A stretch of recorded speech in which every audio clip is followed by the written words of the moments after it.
को रौंदने वाले सीन से अपनी नज़र हटा ली। आखिरी चीज़ जो उसने देखी वो थी आसमानी कबीले और पुराने कबीले के बीच का बड़ा समुद्र, खासकर वे 9 खंबे जो अमर भगवान के दायरे का दरवाज़ा बनाते थे। हालांकि अपनी साधना के लेवल के बावजूद वो अभी भी अमर भगवान के दायरे को साफ साफ नहीं देख पा रहा था। ऐसा लग रहा था जैसे अमर भगवान का दायरा वांगलिन की अभी की काबिलियत से कहीं ज़्यादा था। वांगलिन ने तूफानी समुद्र को देखा और काफी देर बाद उसने अपनी आंखें बंद कर लीं। जैसे ही उसने अपनी आंखें बंद की, उसकी नज़र अमर एस्ट्रल कॉन्टिनेंट से गायब हो गई। जब उसने अपनी आंखें खोलीं तो वो फिर से इसी अनजान जगह पर और बड़े से दूसरे पुल पर था। हालांकि जब उसने नीचे देखा तो उसने पाया कि हालांकि वो अभी भी दूसरे पुल पर था, लेकिन अब वो लगभग दूसरी तरफ था। ऐसा लग रहा था जैसे पहले की हर चीज़ पुल पार करने में लगे कुछ ही पलों में हो गई हो। ये पहचानना नामुमकिन था कि ये सपना था या हकीकत। हेवन ट्रैम्पलिंग ब्रिज को देखते हुए, तीसरे चौथे को देखते हुए, 9वें पुल तक और 9वें पुल के आगे की धुंधली तस्वीर को देखते हुए उसे ऐसा लग रहा था कि सब कुछ बहुत दूर है। उसका दिल भी दूर लग रहा था, जैसे पुल एक ऐसी चोटी हो जिसे कोई भी देख ले और रुक जाए। जैसे ही ये ख्याल आया, ये बहुत बढ़ गया जब तक कि ये वांगलिन के शरीर में भर नहीं गया। ऐसा लगा जैसे कोई आवाज़ उसे वापस मुड़ने और ये जगह छोड़ने के लिए कह रही हो, रुकने के लिए और बाकी 7 पुलों को पार करने की कोशिश न करने के लिए। वांगलिन दूसरे पुल के किनारे पर खड़ा था। उसे दूसरे पुल को पूरी तरह से पार करने के लिए बस एक कदम चलना था। हालांकि बहुत देर बाद भी वो आखिरी कदम उठाने में असमर्थ लग रहा था। समय धीरे धीरे बहुत देर तक बीतता रहा। वांगलिन अभी भी वहीं खड़ा था और शांति से आगे देख रहा था। उसने एक आह भरी जब उसने अपना दाहिना पैर उठाया और दूसरे हेवन ट्रैम्पलिंग ब्रिज के पार चला गया। क्या ये खुद से सवाल करना है? अगर किसी का दिल मजबूत नहीं होता, अगर किसी में भगवान को चुनौती देने वाली इच्छा शक्ति नहीं होती, अगर किसी में आगे बढ़ने की हिम्मत नहीं होती, तो शायद वे उस कदम से पीछे हट जाते। वांगलिन ने तीसरे पुल की ओर चलते हुए खुद से कहा। तीसरा पुल बहुत दूर और बहुत पास था, लेकिन वांगलिन 3 दिन तक चला और वो फिर भी पुल पर नहीं पहुंचा। वो 3 और दिन चला और सब वैसा ही रहा। 3 और दिन बीत गए और पुल अभी भी बहुत दूर और बहुत पास लग रहा था। 9वें दिन वांगलिन रुक गया। एक पल सोचने के बाद उसने अचानक ऊपर देखा। उसकी आंखों में एक अजीब सी नजर आई और फिर उसने धीरे से उन्हें बंद कर लिया। उसे अपनी दिव्य इंद्रियां या अपनी आंखों से देखने की जरूरत नहीं थी। उसने अपनी नज़र और दिव्य इंद्रियां को बंद कर लिया ताकि वो तीसरे पुल की दिशा या जगह को न देखे। फिर वो आराम से आगे बढ़ा। वो एक एक कदम आगे बढ़ा और 9वीं सीढ़ी पर उसने अपने चारों ओर चिड़ियों के चहचहाने की आवाज़ सुनी। हल्की रोशनी उसकी पलकों में घुसती हुई लग रही थी। उसे मिट्टी की खुशबू आ रही थी और वही जानी पहचानी सांस और आभा भी। ये लकड़ी के चिप्स की महक और तंबाकू का तीखापन था। उसके कदम रुक गए। टाइजू, तुम्हारी पढ़ाई कैसी चल रही है? टाइजू, तुम्हें अच्छे से पढ़ाई करनी है। अगले साल काउंटी का एग्जाम है। तुम्हारा भविष्य होगा या नहीं, ये इस पर निर्भर करेगा। मेरी तरह मत बनो, जो जिंदगी भर के लिए इस गांव में फंस गया है। बस तुम उसे रोज परेशान करते रहते हो। मैं कहता हूँ हमारा टाइजू पक्का एग्जाम पास कर लेगा। ये उसके माँ बाप की आवाज़ें थीं। ये आवाज़ें हज़ारों साल पार करके वांगलिन के सालों तक पहुँच रही थीं। वे इतनी असली थीं और वांगलिन को हज़ारों साल पहले के शांत पहाड़ी गांव में वापस ले आ रही थीं।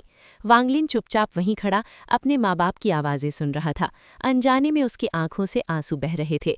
उसके दिल में एक आवाज़ गूंज रही थी जो उसे अपनी आंखें खोलकर अपने माँ बाप को देखने के लिए कह रही थी। लेकिन उसी समय वांगलिन ये भी जानता था कि अगर उसने अपनी आंखें खोलीं तो वो तीसरे हेवन ट्रैम्पलिंग ब्रिज पर रुक जाएगा। पहला पुल दुनिया के नियम को किसी की असली आत्मा में मिला देता है। दूसरा पुल किसी को हेवन ट्रैम्पलिंग का नज़ारा देखने देता है। लेकिन सवाल ये था कि क्या उनका दिल इतना मजबूत था? वांगलिन पहले दूसरे पुल के आखिर में पूछे गए सवाल को नहीं समझ पाया था और हिचकिचा रहा था, लेकिन अब वो समझ गया था। ये तीसरा पुल शायद किसी के अंदर के शैतान थे। अगर किसी का दिल पक्का इरादा कर ले और उसकी ज़िंदगी शांत रहते हुए गुजर जाए तो वो तीसरे पुल को पार कर पाएगा। लेकिन एक बार जब वो इंसान अपनी आंखें खोलेगा तो उसे अपने शैतानों का, अपनी जिंदगी का सामना करना पड़ेगा। नतीजतन तीसरे पुल को पार करने की संभावना बहुत कम हो जाएगी। माँ और पिता की आवाज़ें अभी भी उसके कानों के पास थीं और वांगलिन के चेहरे पर आंसू बह रहे थे और उसने अपनी आंखें खोलने में जरा भी हिचकिचाहट नहीं की। उसके सामने उसने जाना पहचाना घर, जाना पहचाना आंगन, परिवार देखा। जब वांगलिन ने सीक्रेट रूम के अंदर अपनी आंखें खोली तो माउंट गू दाओ के टावर के ऊपर कोहरे में ढकी एक परछाई ने आह भरी। वहां 400 साल हैं। सेलेस्टियल कबीले में 72 आत्माएं आसमान की ओर चीखने और भीख मांगने के बाद शांत हो गई थीं। हालांकि सिर्फ ग्रैंड एम्पायरियन जीओडी को पता था कि क्या हुआ था और उसका दिल परेशान था। वो साधना कर रहा था, लेकिन वो लगातार आंखों में हैरानी और चाहत के साथ आसमान को देखता रहता था। अपनी पूरी जिंदगी में वो उस महान लोक के लिए तरसता रहा, लेकिन वो फिर भी वो कदम नहीं उठा सका। ग्रैंड एम्पायरियन गू दाओ सबसे ताकतवर ग्रैंड एम्पायरियन इसलिए है क्योंकि उसने वो कदम उठाया है। मुझे नहीं पता कि मैं भी कब ऐसा कर पाऊंगा। जीओडी चुप रहा और एक लंबी आह भरने से पहले बहुत देर तक उसके चेहरे पर उलझन थी। माउंट एम्पायर पर हाइजी एक सफ़ेद ड्रेस में पहाड़ की चोटी पर खड़ा था।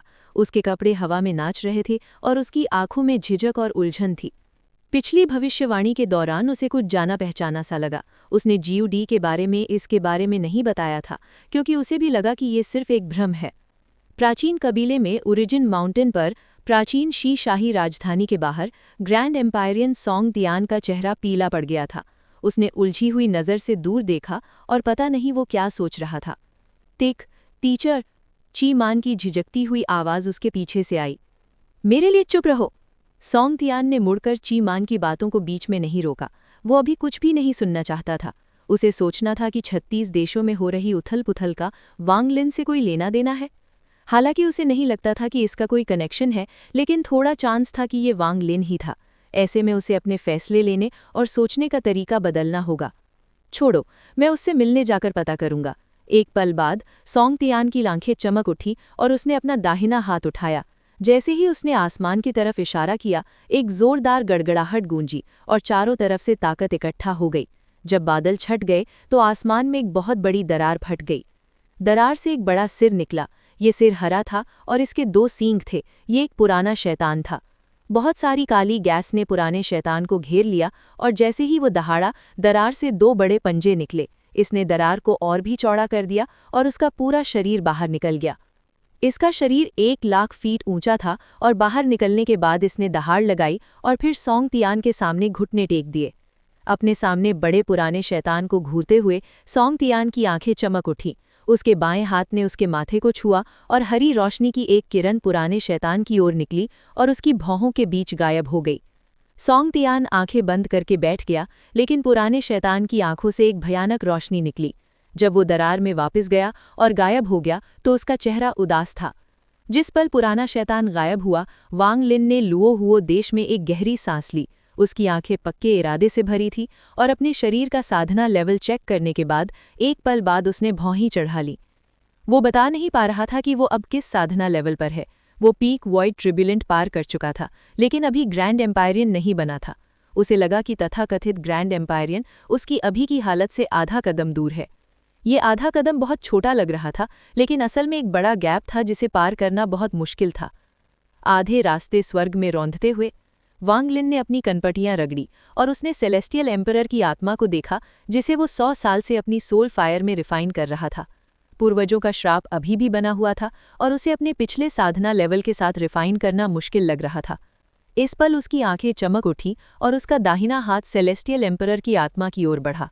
जब उसने उसे पकड़ा तो उसके चारों ओर की सोल फायर गायब हो गई, सिर्फ आत्मा बची। आत्मा को देखकर वांग लिन को एक अजीब सा एहसास हुआ। उसे लगा कि उसे आसानी से पूर्वजों के श्राप को हटाने के लिए ज्यादा मेहनत करने की जरूरत नहीं है। ये जाहिर है इसलिए क्योंकि पूर्वजों का श्राप ज्यादा नहीं बचा था। इसे जीओडी और दूसरों ने शेयर किया था और वो इसे 100 साल से अपनी सोल फायर में रिफाइन कर रहा था। हालांकि फिर भी ये अगर पहले होता तो उसे इसे पूरी तरह से निकालने से पहले 100 और सालों तक अपनी सोल फायर में रिफाइन करना पड़ता। अपनी आंखों में उस अजीब सी नज़र के साथ वांग लिन की बाईं इंडेक्स फिंगर सोल में घुस गई और उसके अंदर की ग्रे गैस को छू लिया। वांग लिन ने धीरे से फुसफुसाया, बिखर जाओ। जैसे ही उसने ये एक शब्द कहा, सीक्रेट चेंबर में एक गड़बड़ी दिखाई दी और वांग लिन की बाईं तर्जनी उंगली के चारों ओर अनगिनत लाइनें दिखाई दी। ये लाइनें सेलेस्टियल एम्परर की आत्मा के अंदर की ग्रे गैस में घुस गईं। ग्रे गैस का ये ढेर कांपने लगा और फिर तेजी से खत्म हो गया जब तक कि कुछ भी नहीं बचा। पूर्वजों के इस छोटे से हिस्से को इतनी आसानी से हटाने के बाद वांग लिन की आंखें चमक उठीं। अब जबकि पूर्वजों का श्राप गया था तो सेलेस्टियल एम्परर की आत्मा उनके कंट्रोल में थी।